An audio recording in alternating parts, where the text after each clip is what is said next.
Good day, Dream Inspire, Dream Properties. As always, having those special figures from different parts of the world, just explaining their journey of success from where they started, where they stumble, and until today they are strong again. Today we have another woman in steel, Dali Ata. Let me start from Iraq. Dali Ata, please welcome. Thank you. Thank you so much for having me. Thank you. And starting from you were Iraqi born, Yes. but now you are in Dubai, Uh-huh. and also you will be in Abu Dhabi tomorrow. Correct. Let me leave all those kind of things. Yes. Let me start with the starting from Iraq Mm-hmm. to Jordan. Yeah. Let us start from here. Sure. Thank you so much for having me again. I mean, it's so interesting how we even met. Let's just put that out there. So yes, I'm Iraqi born, obviously born during the war, which Okay. a lot of Iraqi families had to leave because life was just crisis. We could not survive. Yeah. So my family and I fled to Jordan, where the refugees all went from Iraq at the time. This is back in the 90s. Wow. Fled to Jordan to try and find a safe home, and then at the same time apply for United Nations to go to any country. Okay. As long as it was safe, it was a country that gave us opportunities and just for us to have a proper life. Because if we stayed in Iraq, unfortunately, we would not be able to achieve what we've achieved today. In saying that, Iraq is home and will always be home, regardless. Okay. So this would have been around 93, 94, and I was still very, very young. So experiencing all of that at such a young age is quite difficult.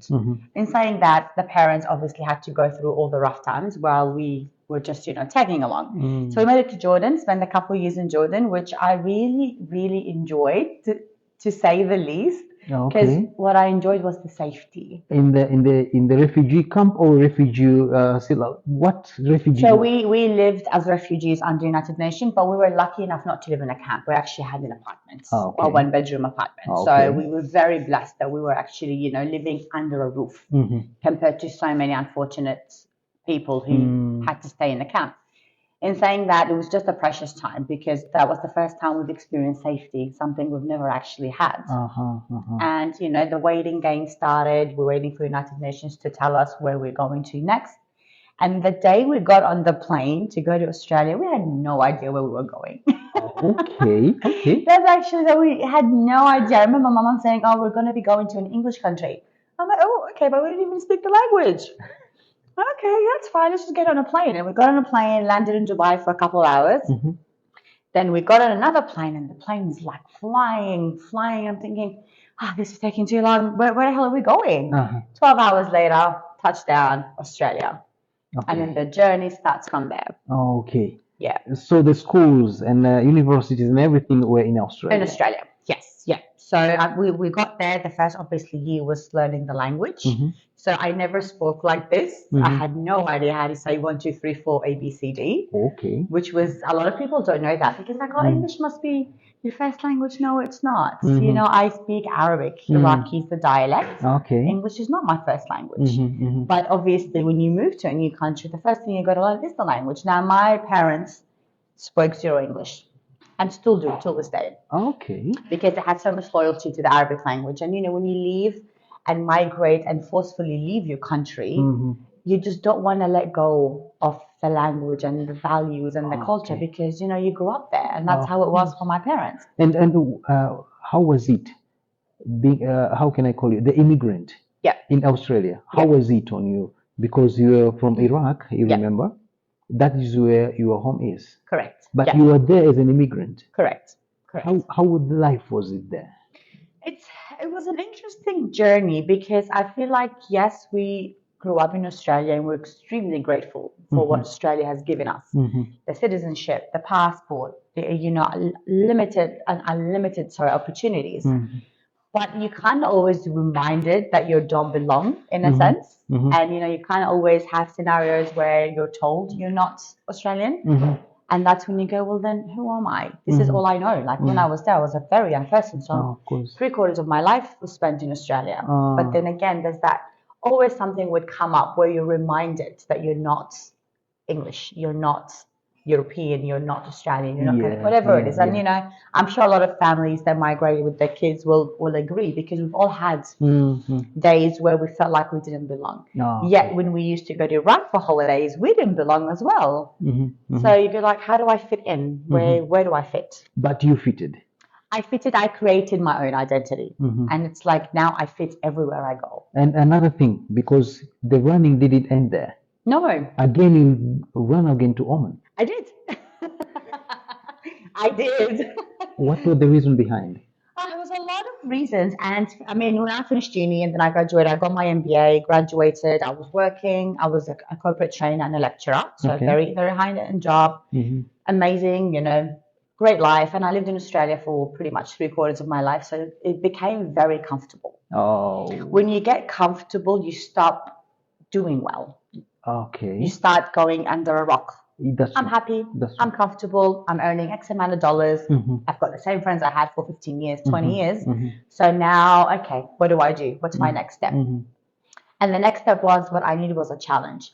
Now, moving countries, I think, is the scariest thing in the world, especially for women. That's true. Because, you pack up your whole life and go, and then you go to something that is just unknown. But was it easy for you, because you were coming from the Iraqi, mostly like Arabic country, and also you're going to Oman? Yeah. Looks like it was a little bit easy for you. Language-wise, yes. Okay. Culture-wise, not really, because I grew up in Australia, a very Western culture. And, I went to Australian school, Australian university, Australian friends, or I'd say, lots of diverse friendships. So the culture was very interesting in Oman, still is. However, when I decided to move to Oman, I moved with no savings in my accounts. So what I want to say, the reason I'm saying this is because I want people to understand that you have to make decisions without thinking where the money is going to come from. A lot of people don't take risks because they feel like, I don't have enough money. I like that. Yeah. So you have to make decision while you're not thinking that the money, where will it come from? 100%. You just have to make a decision. Now, I went to Oman 2020. God bless COVID. And I literally went with $500 in my bank account. Only, and a bag, 20 kg bag. Left everything at home, packed it in boxes, put it in a friend's storage, and said, I'll come back in July 2020. Fast forward 3 years, I haven't even gone to Australia yet. Oh my goodness! But you have some friends and everybody there in Australia. Absolutely, yeah, absolutely. My friends are still there. I'm still in touch with them, and they'll always be family to me. And I'll definitely go back, for a holiday. But the journey that took me to Oman is where I was looking for a challenge, and everyone around me was very comfortable, so I didn't have an inspiration. To get out of my comfort zone, because everybody was doing what I was doing, working full time, having a good time. We're young, we're in our 20s, life is good. So there was no inspiration to throw all of that away. But being an immigrant goes back to that point, the whole sacrifice that we had to go through, the challenges, you're always looking for the next big move. And the first lesson I learned was, you never take anybody's advice.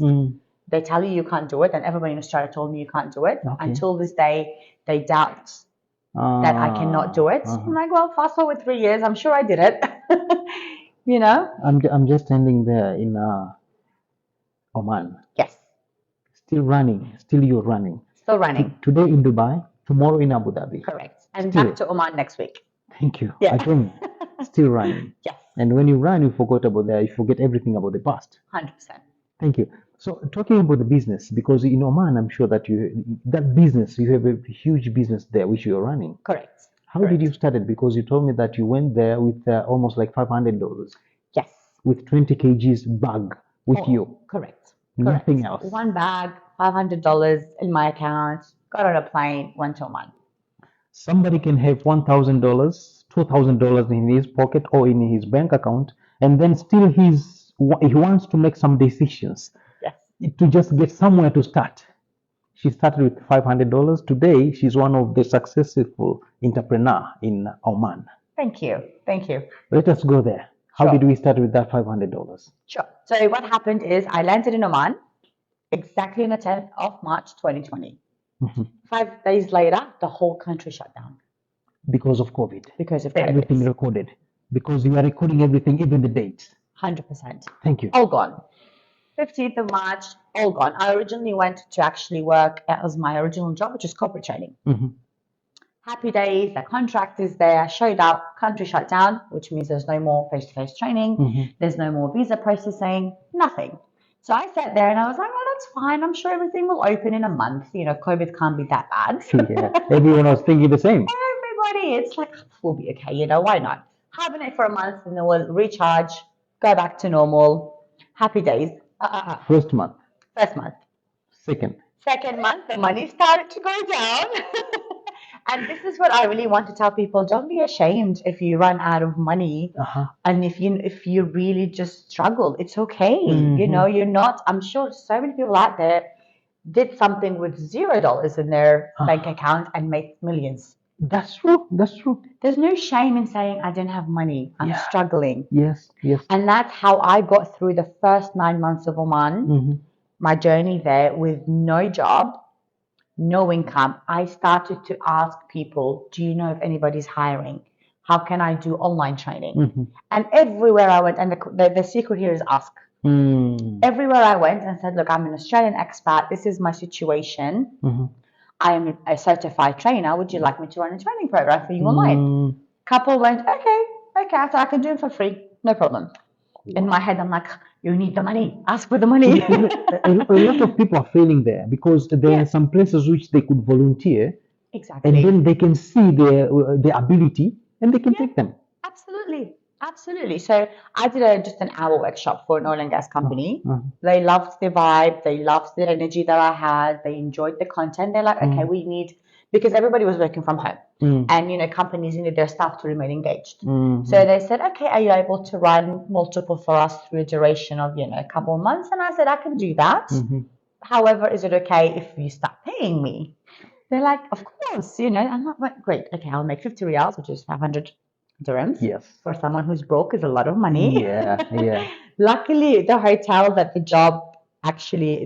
first job that hired me kept me in a hotel. So at least I had somewhere to stay. Which was, you know, I was in a safe place.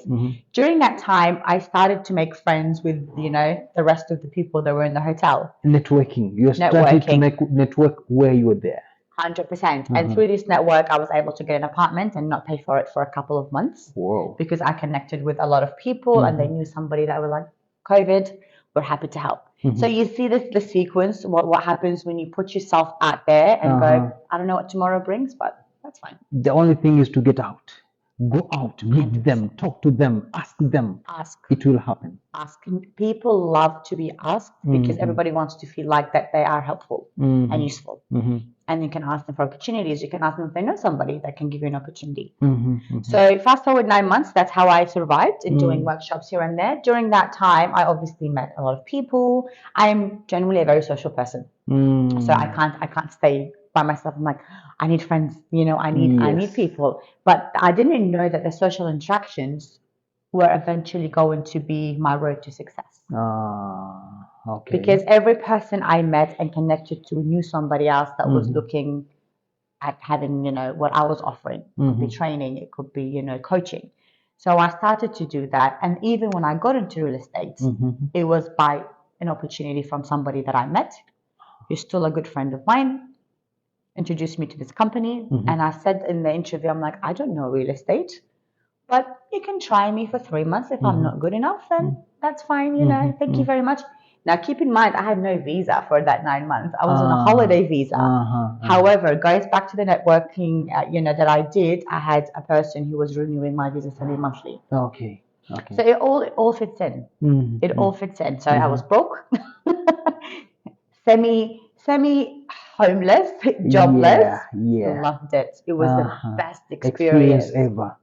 Best experience. That's true. So when I landed the job, which was end of 2020, the full-time real estate job, I walked in. I didn't even know how to measure square meters. I had no idea what prices were like. And I'm sitting on YouTube going, what is real estate? Like, do we just sell houses? Do we do this? But I've always been somebody that believed in myself too much. I still do. And I think I'll always remain that way because that was instilled in me as a young person, that you are always more than what you think and that you're always capable.